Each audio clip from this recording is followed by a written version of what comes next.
First up tonight in Edge on the Clock, Alabama has sentenced this minister to jail for 30 days for defying a local judge and marrying a lesbian couple. Authorities arrested this 44-year-old in February after she offered to marry two women inside the county probate office, even though the judge had banned all ceremonies the day before.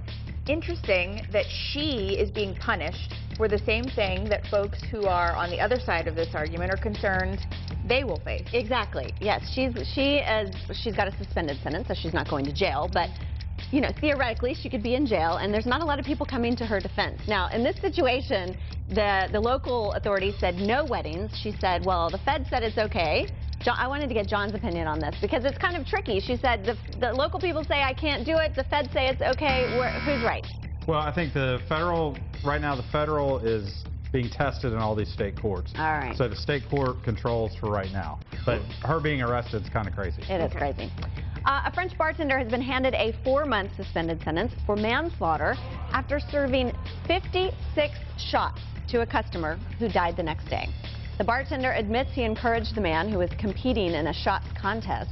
So should bartenders be held accountable for accidents that occur during excessive drinking? Yes.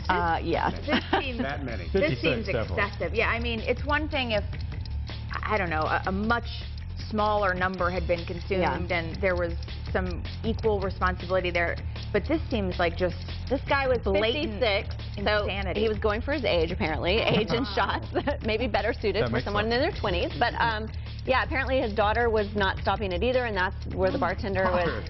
And the bartender also conceded that he had the record posted above his area. Really sad. Yeah. Ugh. French are a bunch of drunks.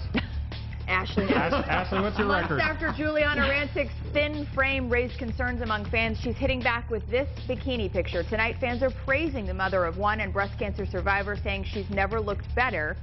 We showed you a little bit earlier the pictures of her before. Yes, she does, I guess, look better. That's the nanny. That is not Giuliana. That's the nanny.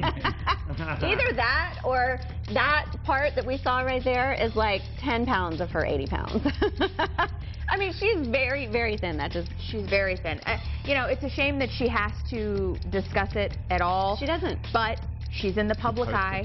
She doesn't have to discuss it. She doesn't have to discuss it, but when it comes up all the time and you become the news, I think that she does sort of have to discuss it. And or gain weight. She's on a show which is currently on hiatus, the Fashion Police show, where they're constantly talking about people's appearances. So it's sort of, you know.